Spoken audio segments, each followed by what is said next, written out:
Bem-vindo ao Destilado Literário. Se você ama livros, este é o seu refúgio.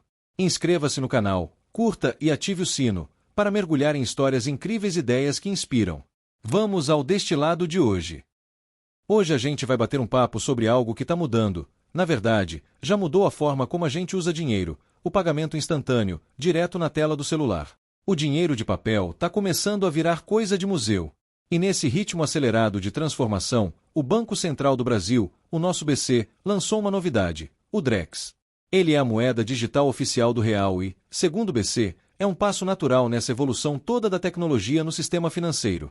A ideia que eles vendem é que o Drex vai trazer mais eficiência, vai incluir mais gente no sistema bancário e vai modernizar os pagamentos aqui no Brasil. Mas, por trás dessa promessa, tem um monte de coisa acontecendo.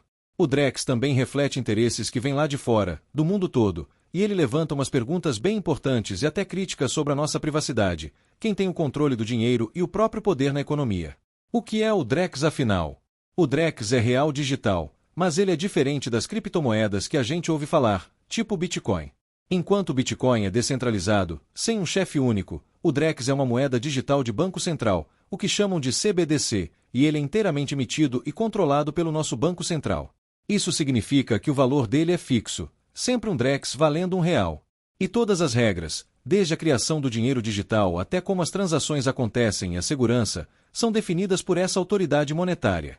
Ele usa uma tecnologia que parece complicada, a DLT, Tecnologia de Registro Distribuído, mais especificamente uma plataforma chamada Hyperledger Besu. Essa tecnologia permite que as transações sejam bem seguras, dá para transformar ativos em tokens, tipo representar um imóvel ou uma obra de arte digitalmente, e usar os tais contratos inteligentes, que são como acordos digitais que se executam automaticamente quando as condições são cumpridas. Mas lembra, tudo isso dentro de um sistema que é centralizado, controlado pelo BC. De onde veio essa ideia? O Drex não brotou do nada. Ele é resultado de uma longa história de como o dinheiro foi mudando, desde conchas e metais até os registros eletrônicos de hoje. É o próximo passo nessa linha evolutiva. O pontapé oficial rolou quietinho, em agosto de 2020. O mundo estava no começo da pandemia de Covid, e o Banco Central formou um grupo para estudar uma moeda digital. O momento não foi coincidência. A pandemia fez a digitalização da economia brasileira disparar, e o Pix, que também é do BC, explodiu em uso super rápido. Antes disso, em um estudo do próprio BC já mostrava que eles estavam de olho nas moedas digitais, reconhecendo que a revolução digital estava mudando o sistema financeiro e que eles precisavam se adaptar para não perder relevância. O projeto ficou mais formal em 2021, quando eles publicaram as regras para o que na época chamavam de real digital. Só em 2023 que ele ganhou o nome de Drex, para ter uma identidade própria, diferente do real físico que a gente conhece. O BC disse que o nome foi escolhido para soar moderno e passar confiança. Essa ideia também veio de fora. O Drex foi bem influenciado por iniciativas internacionais. A China, por exemplo, já estava testando seu yuan digital em larga escala. E a primeira transação feita aqui no Brasil usando o yuan digital em outubro de 2023, pelo Banco da China Brasil. Isso acelerou as coisas por aqui, mostrando que a tecnologia funcionava na prática. Outro fator que pesou foi o boom das criptomoedas no Brasil. O BC via com uma certa preocupação o quanto o Bitcoin e outras moedas descentralizadas estavam crescendo, operando fora do controle do Estado. A criação do Drex, em parte, foi uma resposta a isso, uma tentativa de oferecer alguns benefícios da tecnologia, mas sem abrir mão do controle central sobre a moeda. E claro, tem os problemas aqui de casa. Muita gente no Brasil ainda não tem conta em banco, cerca de 30% da população. O BC viu no Drex uma chance de incluir essas pessoas. Além disso, nosso sistema financeiro tem seus desafios de eficiência, com custos altos para fazer transações e processos que o Drex prometia simplificar. Todas essas coisas juntas, tecnologia, decisões institucionais e a situação do país, criaram um cenário pro Drex nascer. As influências globais que nem sempre aparecem. O Drex não é só uma invenção brasileira. Ele se encaixa numa tendência global. Em dezembro de 2024, um estudo mostrou que países e áreas, que juntos representam 98% de toda a riqueza do mundo, estavam investigando ou testando moedas digitais. Alguns países menores, como Bahamas, o 100 de dólar, Jamaica, Yandex e Nigéria, Enaira, já lançaram as deles. Gigantes como China, Índia e Rússia estão fazendo testes enormes. O Brasil, com o Drex, se coloca na frente entre os países em desenvolvimento nessa onda. Por trás disso, tem gente grande e organizações internacionais que influenciam bastante. A agenda da ONU, por exemplo, aquela dos Objetivos de Desenvolvimento Sustentável que falam de inclusão financeira e digitalização. O DREX, com a promessa de incluir quem não tem banco, se encaixa direitinho nisso. A própria plataforma tecnológica do DREX, que o BC descreve como de qualidade e resiliente, se alinha com a meta do Objetivos de Desenvolvimento Sustentável de desenvolver infraestruturas assim. Organismos como o Fundo Monetário Internacional, o FMI, o Banco de Compensações Internacionais, o BIS, que é tipo o Banco dos Bancos Centrais, e o Fórum Econômico Mundial, o WEF, defendem a CBDCS como uma forma de deixar tudo mais eficiente e dar mais acesso aos serviços financeiros. O FMI, por exemplo, desde 2018, publica um monte de coisa falando do potencial das moedas digitais para isso. E o Banco Mundial, em 2020, incentivou países a modernizarem pagamentos governamentais, mencionando o CBDCS como uma ferramenta para isso. O Brasil, com programas sociais grandes como o Bolsa Família, viu no DREX uma solução que batia com essas recomendações internacionais. A agenda também fala em reduzir fluxos financeiros ilegais. O BC muitas vezes fala que a rastreabilidade do DREX ajuda nisso. E a cooperação global também entra na história, com o BC buscando integrar o DREX com outras políticas públicas. Em eventos internacionais, como no G20, os representantes do Brasil costumam apresentar o DREX como parte do compromisso do país com essa agenda da ONU. Isso não só dá uma moral pro projeto lá fora, como posiciona como algo ligado ao desenvolvimento sustentável. Agora, tem um lado que levanta a sobrancelha. Alguns críticos dizem que essa ligação com a agenda pode ser uma fachada para esconder outras intenções, como aumentar o controle do Estado sobre o dinheiro dos cidadãos. Eles argumentam que a rastreabilidade, por exemplo, pode ser usada para vigiar as finanças, e não só para pegar atividades ilegais. O fato é que o DREX está nascendo num cenário global onde essas grandes organizações promovem a digitalização financeira como ferramenta de desenvolvimento. E o Brasil, ao criar o DREX, está entrando de cabeça nessa agenda global. E não para por aí. Tem gente ainda maior de olho nisso. As chamadas metacapitalistas, tipo a BlackRock, que é uma das maiores gestoras de dinheiro do mundo, controlando trilhões de dólares, tem um interesse muito claro na digitalização financeira. A BlackRock, por exemplo, já apoia stablecoins e infraestruturas digitais que podem se conectar com as moedas de banco central, tipo DREX. A ideia é lucrar com a movimentação global de dinheiro e aumentar o poder delas num sistema financeiro cada vez mais concentrado. Eles não lucram só com o DREX em si, mas com o controle de pontos importantes dessa nova estrutura financeira. É uma mudança do poder vindo da propriedade de coisas físicas para o controle das infraestruturas digitais e dos dados. Essa parceria entre o Estado, o BC, e esse capital privado concentrado, os metacapitalistas, levanta questões sérias. Quem presta serviços técnicos para o BC, quem dá consultoria, pode ter ligações com essas gigantes financeiras. Essa dependência técnica pode, de certa forma, subordinar as decisões do Brasil a interesses globais. O risco é que o DREX, mesmo parecendo ser algo para modernizar e incluir, acabe amplificando as desigualdades que já existem. Quem tem mais dinheiro e conhecimento digital vai se dar bem, enquanto os mais pobres podem ficar para trás nesse sistema complexo. A tecnologia por baixo do capô e seus riscos. No coração do DREX, batendo forte, está o blockchain. É como um grande livro de registros digital, só que compartilhado entre várias partes, em vez de ficar só com uma entidade central. O BC, depois de ver várias opções, escolheu o Hyperledger Besu para sustentar o DREX. É um tipo de blockchain baseado no Ethereum, mas feito para empresas e governos, onde só quem é autorizado pode participar e validar as transações. No caso do DREX, são os bancos e instituições financeiras reguladas pelo BC. Uma coisa legal do Hyperledger Besu é que ele funciona com a mesma máquina virtual do Ethereum, a EVM. Isso permite usar os contratos inteligentes, que eu falei antes, transformando o dinheiro em algo que dá para programar.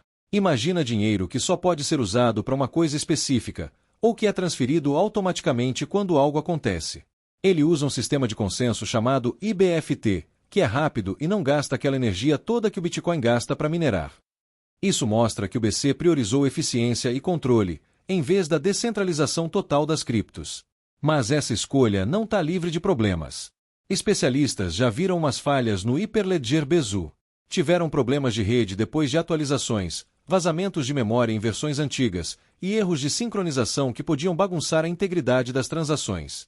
Embora muitas dessas falhas já tenham sido corrigidas, elas mostram que a base tecnológica precisa de testes e monitoramento constantes para ser robusta, porque qualquer erro pode ter consequências graves para o sistema financeiro do país.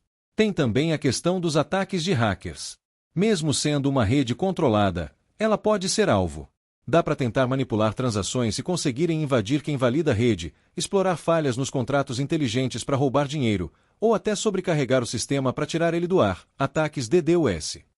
Sem falar que configurar tudo isso é complexo, e um erro pode abrir uma porta para invasões. Versões antigas do Besu também tiveram problemas de privacidade em transações. Tudo isso destaca que a segurança do Drex é um ponto muito crítico. A estrutura do Drex tem camadas, o BC opera a base, e os bancos e outras instituições ficam por cima, sendo os intermediários para a gente. Embora eficiente, essa estrutura vai contra a ideia original das criptomoedas de tirar os intermediários. E a forma como o Drex vai se conectar com o Pix e outros sistemas também cria pontos onde a segurança pode ser vulnerável. A nossa Lei Geral de Proteção de Dados, que existe desde 2020, protege os dados pessoais, incluindo os financeiros.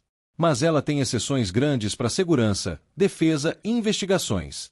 E são justamente essas exceções que poderiam ser usadas para justificar uma vigilância financeira maior através do Drex. Essa briga entre a proteção de dados da LGPD e a capacidade de monitoramento do Drex ainda não está clara no debate público.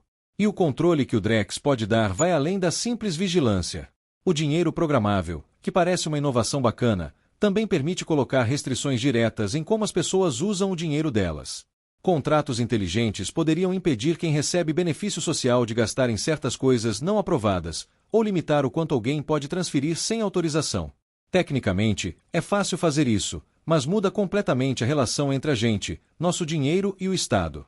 Uma coisa muito preocupante é o potencial do Drex para facilitar o que alguns chamam de cancelamento financeiro. Imagina se o Drex vira a principal forma de pagar. Quem controla o sistema tem o poder de tirar uma pessoa ou organização da economia simplesmente desativando o acesso dela à moeda digital. A fonte até menciona que já existem casos no mundo de contas bancárias fechadas por causa de opiniões políticas. O BC defende que a centralização do Drex é boa, porque permite fiscalizar e intervir. Isso é o oposto da ideia de descentralização que inspirou o Bitcoin. No fundo, a discussão é sobre o quanto a gente confia em sistemas controlados por uma autoridade central versus sistemas que usam regras de computador para funcionar. Olhando para fora, a gente vê exemplos. O Yuan digital da China, que influenciou o Drex, tem um sistema de anonimato controlado que, na prática, oferece pouca proteção contra o governo. Já a Europa, no projeto do euro digital, está batendo muito na tecla da privacidade. A fonte aponta que o Drex, por enquanto, parece mais parecido com o modelo chinês do que com o europeu nessa questão da privacidade. Esse equilíbrio entre privacidade e controle no Drex não é só um problema técnico para engenheiro resolver. É uma questão profundamente política e social que precisava ser discutida abertamente por toda a sociedade. As decisões que a gente tomar sobre isso vão definir não só como a gente usa dinheiro, mas a nossa relação com o Estado na era digital. Um cenário extremo: o potencial para um novo tipo de controle severo. Agora, o livro faz uma análise bem forte sobre o que pode acontecer em um cenário extremo, caso o Drex se torne a única forma de dinheiro e seja controlado por um governo autoritário. É uma análise para fazer a gente pensar. Ele levanta a possibilidade de estarmos diante de uma nova forma de controle, que a fonte chega a comparar com a escravidão, mas no sentido financeiro e psicológico. O primeiro ponto é a dependência financeira total. Na história, os escravos eram propriedade. Nesse cenário extremo, todo cidadão seria, economicamente dependente total do Estado. Seu dinheiro digital existiria apenas como um registro controlado por essa autoridade central. Não daria para guardar debaixo do colchão, como o dinheiro físico. Se o Estado decidisse te tirar do sistema, por discordar do governo, por um erro do computador ou por qualquer motivo antissocial, você seria instantaneamente excluído da economia. Sem acesso ao Drex, não daria para comprar comida, pagar conta, nada. A sua sobrevivência dependeria de você seguir as regras do Estado. Mesmo na escravidão histórica, existia uma economia informalzinha. Nesse sistema Drex extremo, seria quase impossível.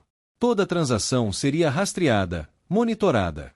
O dinheiro programável permitiria ao Estado dizer exatamente o que você pode comprar, quanto pode gastar e com quem.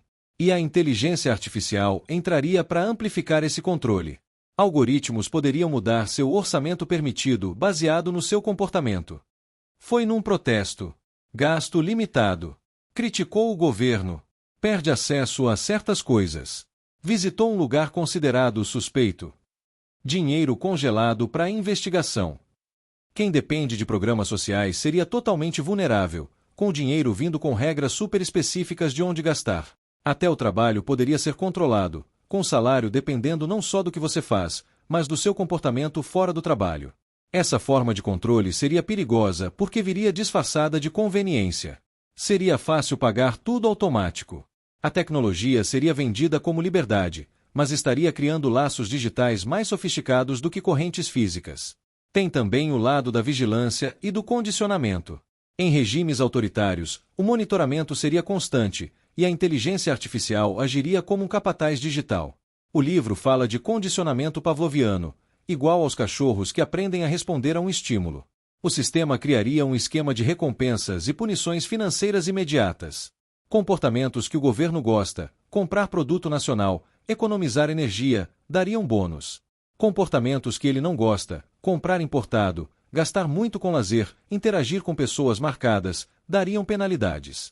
Esse retorno instantâneo moldaria o comportamento das pessoas. Daria até para transformar isso num jogo. Um sistema de pontuação social baseado nos gastos. Apps mostrando quem gasta certo, criando competição e pressão dos vizinhos. Essa vigilância seria quase impossível de fugir, porque usar dinheiro é essencial. Os dados coletados revelariam tudo sobre você, e um regime com essa informação e controle teria um poder imenso para moldar a sociedade. O mais assustador é que, com o tempo, as pessoas poderiam se autocensurar e seguir as regras não por medo, mas porque já internalizaram o comportamento esperado. E a punição seria mais psicológica do que física. O medo constante de que uma transação ative um alerta, de que um gasto seja visto como suspeito. Viver com essa ansiedade constante. A incerteza sobre o que é permitido ou não seria usada para quebrar a resistência. O isolamento social poderia ser imposto, dificultando financeiramente as interações entre pessoas problemáticas. Limitar gastos essenciais, comida, saúde, se tornaria uma forma de chantagem. E a humilhação pública, marcando gastos como irresponsáveis em plataformas integradas. Essa autocensura seria o efeito mais profundo. As pessoas monitorariam não só os gastos, mas até os pensamentos. A liberdade interna diminuiria. Diferente da escravidão física, essa nova forma seria invisível, operando na mente condicionada. Seria mais eficiente, sem guardas físicos, escalável para populações inteiras, usando algoritmos e condicionamento sutil. Mas e nas democracias? Mesmo em países democráticos, o Drex traz riscos de controle social, só que de uma forma mais sutil. Não seria um controle escancarado, mas gradual, justificado por coisas que parecem boas, tipo segurança ou eficiência. Dá para usar o Drex para dar um empurrãozinho no comportamento das pessoas, o tal nudging. Incentivos financeiros sutis, desconto no imposto para quem compra sustentável, bônus para quem usa ônibus. Parece inofensivo, mas a linha entre incentivo e manipulação é tênue, especialmente sem transparência. Implementar políticas públicas via Drex programável também é uma porta. Subsídio só para comida saudável, auxílio para morar em certos bairros. Parece bom, mas limita a liberdade de escolha e pode virar paternalismo. Em crises, daria para racionar gastos, energia, combustível, via Drex isso, que seria temporário, poderia virar rotina. A vigilância em democracias viria com regras, mandados, etc. Mas a história mostra que essas proteções vão se enfraquecendo com o tempo. O que começa para terrorismo, vai para crime organizado, depois crime comum e vira regra. O Drex, que rastreia tudo, poderia seguir esse caminho. O risco do Mission Creep, o projeto ir além do objetivo inicial, é real. O Drex, que era para ser modernização e inclusão, pode virar ferramenta de controle social sem a gente perceber, em pequenos ajustes. A tentação de usar o Drex para moldar a sociedade seria grande. Influenciar comportamento com incentivos financeiros precisos, que governo resistiria? Isso poderia contornar o debate democrático necessário para criar certas políticas. Outros países democráticos já viram esses riscos. Na Suécia, o debate sobre privacidade com a moeda digital foi grande. No Canadá, desistiram do projeto em 2024 por preocupação.